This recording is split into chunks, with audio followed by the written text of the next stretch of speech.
স্বাগত জানাচ্ছি আজকের হাতে পাওয়া সর্বশেষ আন্তর্জাতিক সংবাদে। সংবাদের শুরুতেই থাকছে সংবাদ শিরোনাম। ইসরায়েলে হামলায় বিপর্যস্ত হিজবুল্লাহ, আলোচনায় বসতে চায় লেবাননের শীর্ষ গোষ্ঠী। গাজায় ইসরায়েলে হামলায় এক রাতেই নিহত ৩৫, নিখোঁজ বহু, পানির লাইনও কেটে দিয়েছে তেল আবিব। ট্রাম্পের শুল্ক নীতিতে পরিবর্তন, চীনের উপর শুল্ক বৃদ্ধি, অন্যদের জন্য স্থগিতাদেশ। এবার ফ্রান্সের উদ্যোগ, ফিলিস্তিনিকে স্বাধীন রাষ্ট্রের স্বীকৃতি প্রদানের পরিকল্পনা। ইউক্রেনের বিরুদ্ধে রাশিয়ার পক্ষে চীনা নাগরিকদের যুদ্ধের অভিযোগ জেলেনস্কির। আসছে বিস্তারিত খবরে। গাজায় ইসরায়েলি আগ্রাসনে এক রাতেই নিহত ৩৫, ধ্বংসস্তূপে চাপা শতাধিক। ইসরায়েলি বাহিনীর নতুন করে চালানো বিমান হামলায় আবারও কেঁপে উঠেছে গাজা। সোমবার রাতে গাজার সুজাইয়া পাড়ায় চালানো নৃশংস হামলায় নারী ও শিশুসহ কমপক্ষে ৩৫ জন ফিলিস্তিনি নিহত হয়েছে। আহত হয়েছেন আরও অন্তত ৫৫ জন। ধ্বংসস্তূপের নিচে চাপা পড়ে আছেন আরও প্রায় ৮০ জন। গাজার স্বাস্থ্য মন্ত্রণালয়ের সূত্রে জানা যায়, গত মার্চ মাস থেকে ইসরায়েলের নতুন আক্রমণে প্রাণ হারিয়েছেন ১৫০০-র বেশি মানুষ, আহত হয়েছেন প্রায় ৩৭০০ জন। এই হামলার অধিকাংশই চালানো হয়েছে আবাসিক এলাকায়, যেখানে নিরাপত্তাহীনভাবে বাস করছিল সাধারণ মানুষ, বিশেষ করে নারী ও শিশুরা। এদিকে ইসরায়েলি প্রধানমন্ত্রী বেনিয়ামিন নেতানিয়াহু ঘোষণা দিয়েছেন, হামলার মাত্রা আরও বাড়ানো হবে। তার এই ঘোষণা গাজার নিঃশেষ প্রায় মানবতার উপর নতুন আতঙ্ক ছড়িয়ে দিয়েছে। ২০২৩ সালের অক্টোবর থেকে শুরু হওয়া হামলায় এখনও পর্যন্ত প্রায় ৫০,৮০০ জন ফিলিস্তিনি নিহত হয়েছেন, যাদের একটি বড় অংশই হল নারী ও শিশু। আন্তর্জাতিক মহল এই হামলাকে মানবাধিকার লঙ্ঘন হিসেবে আখ্যা দিলেও থেমে নেই ইসরায়েলি আগ্রাসন। গাজা যেন এখন মৃত্যুপুরী, যেখানে প্রতিটি নিঃশ্বাসই আতঙ্কে ঢাকা। ইসরায়েলে হামলায় বিপর্যস্ত হিজবুল্লাহ, আলোচনায় বসতে চায় লেবাননের শীর্ষ গোষ্ঠী। গত বছরের অক্টোবরে হামাস ইসরায়েলে যুদ্ধ শুরু হওয়ার পর থেকেই উত্তপ্ত হয়ে ওঠে লেবানন সীমান্ত। ইসরায়েলের ধারাবাহিক বিমান ও স্থল হামলায় হিজবুল্লাহ মারাত্মকভাবে ক্ষতিগ্রস্ত হয়েছে। নিহত হয়েছে সংগঠনটির বহু শীর্ষ নেতা ও অভিজ্ঞ যোদ্ধা। বিশ্লেষকদের মতে, এবার সামরিক শক্তির চাপে কোণঠাসা হয়ে হিজবুল্লাহ কূটনৈতিক সমঝোতার দিকে ঝুঁকছে। সূত্র জানায়, হিজবুল্লাহ এখন ইসরায়েলের সঙ্গে আলোচনায় বসার আগ্রহ প্রকাশ করছে, যা তাদের দীর্ঘদিনের যুদ্ধ নীতির এক বড় পরিবর্তন। হিজবুল্লাহ পূর্বে সিরিয়ার প্রেসিডেন্ট বাশার আল আসাদের গুরুত্বপূর্ণ মিত্র ছিল এবং মধ্যপ্রাচ্যের রাজনীতিতে প্রভাবশালী শক্তি হিসাবে বিবেচিত হতো। তবে ইসরায়েলের নিরবিচ্ছিন্ন ও নিখুঁত হামলায় সংগঠনটির মনোবল ও সক্ষমতা উভয়ই কমে গেছে বলে ধারণা করা হচ্ছে। ইসরায়েল এখনও আনুষ্ঠানিকভাবে হিজবুল্লাহর আলোচনায় আগ্রহ নিয়ে কোনো মন্তব্য করেনি, তবে আন্তর্জাতিক মহল এই উদ্যোগকে ইতিবাচক হিসেবে দেখছে, যা লেবানন ও ইসরায়েলের মধ্যে দীর্ঘস্থায়ী উত্তেজনা নিরসনে সহায়ক হতে পারে। মধ্যপ্রাচ্যের শান্তি ও স্থিতিশীলতার স্বার্থে দুই পক্ষের মধ্যে কূটনৈতিক পথ এখনই একমাত্র আশার আলো বলে মনে করছে বিশ্লেষকরা।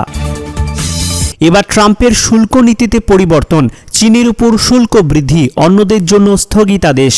মার্কিন প্রেসিডেন্ট ডোনাল্ড ট্রাম্প তার পূর্ব ঘোষিত বেশিরভাগ দেশের উপর থেকে পাল্টা শুল্ক আরোপের সিদ্ধান্ত থেকে সরে এসে প্রায় ৩ মাসের জন্য তা স্থগিত করেছেন।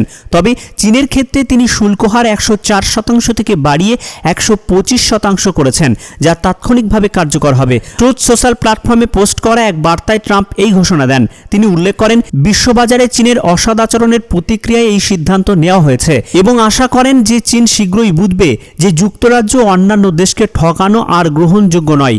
মার্কিন ট্রেজারি সেক্রেটারি স্কট বেসেন্ট ট্রাম্পের এই সিদ্ধান্ত অসাধারণ সাহসিকতা হিসেবে বর্ণনা করেছেন এবং জানান যে এটি বাণিজ্যের প্রতি প্রেসিডেন্টের গুরুত্ব প্রদর্শন করে। বাণিজ্যমন্ত্রী হাওয়ার্ড লুটনিক জানান, ট্রাম্প যখন ট্রুথ সোশ্যালে এই বার্তা লিখছিলেন তখন তিনি এবং বেসেন্ট তার সঙ্গে ছিলেন। ট্রাম্পের এই ঘোষণার পর মার্কিন শেয়ার বাজারে ইতিবাচক প্রতিক্রিয়া দেখা গেছে। ডাও সূচক ২২০০ পয়েন্ট বা ৫.৯% বৃদ্ধি পেয়েছে। S&P 500 সূচক ৬.৫% এবং নাসডাক সূচক ৮% বৃদ্ধি পেয়েছে। উল্লেখ্য, ট্রাম্পের পূর্বের শুল্ক আরোপের পরিকল্পনা বাজারে নেতিবাচক প্রভাব ফেলেছিল। বাংলাদেশের ক্ষেত্রেও ট্রাম্পের শুল্ক আরোপের পরিকল্পনা ছিল। তিনি বাংলাদেশি পণ্যের উপর ৩৭% শুল্ক আরোপের সিদ্ধান্ত নিয়েছিলেন। প্রধান উপদেষ্টা ডাক্তার মোহাম্মদ ইউনূসের অনুরোধে এই সিদ্ধান্ত ৩ মাসের জন্য স্থগিত করা হয়েছে। ফ্রান্সের উদ্যোগে ফিলিস্তিনিকে স্বাধীন রাষ্ট্রের স্বীকৃতি প্রদানের পরিকল্পনা। ফ্রান্সের প্রেসিডেন্ট ইমানুয়েল ম্যাক্রো ঘোষণা করেছেন যে তার দেশ আগামী জুন মাসে নিউ ইয়র্কে অনুষ্ঠিত জাতিসংঘের কনফারেন্সে ফিলিস্তিনিকে স্বাধীন রাষ্ট্র হিসাবে স্বীকৃতি দেওয়ার পরিকল্পনা করছে। বুধবার ফ্রান্স 5 টেলিভিশনে দেওয়া এক সাক্ষাৎকারে তিনি এই কথা জানান। ম্যাক্রো বলেন, আমাদের অবশ্যই স্বীকৃতির দিকে যেতে হবে এবং এটি আমরা কয়েক মাসের মধ্যেই করব। আমাদের লক্ষ্য হলো জুনে সৌদি আরবের সঙ্গে জাতিসংঘের কনফারেন্সের নেতৃত্ব দেওয়া, যেখানে আমরা একাধিক দেশের নেতাদের সঙ্গে বসে ফিলিস্তিনিকে রাষ্ট্র হিসেবে ঘোষণার স্বীকৃতি দেওয়ার বিষয়টি চূড়ান্ত করতে পারব। তিনি আরও বলেন, আমি কাউকে খুশি করার জন্য এটি করছি না, আমি এটা করব কারণ আমি মনে করি এই সময় এটি সঠিক হবে এবং আমি একটি যৌথ গতিশীলতায় যুক্ত হতে চাই, যেটিতে তারা ফিলিস্তিনিকে সমর্থন করেন তারা এর বদলে ইসরায়েলকে স্বীকৃতি দেবে, যেটি তাদের অনেকেই করেন না। ফ্রান্সের এই উদ্যোগকে স্বাগত জানিয়েছেন ফিলিস্তিনের পররাষ্ট্রমন্ত্রী ভার্সেন আঘাভেকিয়ান শাহিন। তিনি বলেন, ফিলিস্তিনিকে ফ্রান্সের স্বীকৃতি ফিলিস্তিনের অধিকার রক্ষা এবং দ্বিরাষ্ট্রনীতির দিকে একটি সঠিক পদক্ষেপ হবে। ফ্রান্স দীর্ঘদিন ধরেই ইসরায়েল ও ফিলিস্তিনিকে আলাদা দুটি রাষ্ট্র গঠনের পক্ষে মতামত দিয়ে আসছে, তবে তারা এই বিষয়টি আনুষ্ঠানিকভাবে সমর্থন জানিয়ে আসছিল। ফ্রান্স যদি ফিলিস্তিনিকে স্বীকৃতি দেয় তাহলে এটি তাদের পররাষ্ট্রনীতির বড় পরিবর্তন হবে। এএফপির প্রতিবেদনে বলা হয়েছে, ফ্রান্স ফিলিস্তিনিকে স্বীকৃতি দিলে ইসরায়েল ক্ষুব্ধ হতে পারে, কারণ তারা দাবি করছে এখনই ফিলিস্তিনিকে স্বাধীন রাষ্ট্রের সিদ্ধান্ত হবে অপরিপক্ব। ইউক্রেনের বিরুদ্ধে রাশিয়ার পক্ষে চীনা নাগরিকদের যুদ্ধের অভিযোগ জেলেনস্কির। ইউক্রেনের প্রেসিডেন্ট ভ্লাদিমির জেলেনস্কি চীনের বিরুদ্ধে গুরুতর অভিযোগ এনেছেন যে চীনের প্রায় 155 জন নাগরিক রাশিয়ার পক্ষে ইউক্রেনের বিরুদ্ধে যুদ্ধ করছে। বুধবার 9 এপ্রিল সাংবাদিকদের সঙ্গে আলাপকালে তিনি জানান, রাশিয়ার সামাজিক যোগাযোগ মাধ্যম ব্যবহার করে তাদের সামরিক বাহিনীতে চীনা নাগরিকদের নিয়োগ দিচ্ছে এবং চীনা সরকার এই কাজে সহায়তা করছে।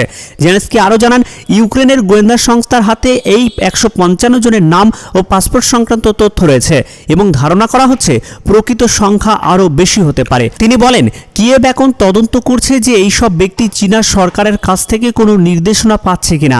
এর আগে মঙ্গলবার জেলেনস্কি জানান, ইউক্রেনের সেনাবাহিনী যুদ্ধের ময়দান থেকে 2 জন চীনা নাগরিককে আটক করেছে, যারা রুশ সেনাবাহিনীর সঙ্গে যুক্ত ছিল।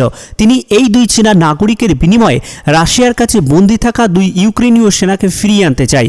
জেলেনস্কির এই অভিযোগের পর চীনের পররাষ্ট্র মন্ত্রণালয়ের মুখপাত্র লিনজিয়ান বুধবার এক সাংবাদিক সম্মেলনে বলেন, চীনা নাগরিকদের ইউক্রেনের বিরুদ্ধে যুদ্ধে অংশগ্রহণের খবর সম্পূর্ণ ভিত্তিহীন। তিনি আরও জানান, চীনা সরকার সবসময় তাদের নাগরিকদের সংঘাতময় এলাকা এড়িয়ে চলতে নির্দেশ দিয়েছে। তবে কিয়েভের এই অভিযোগ বেইজিং খতিয়ে দেখছে। এই বিষয়ে রাশিয়া এখনও কোনো মন্তব্য করেনি।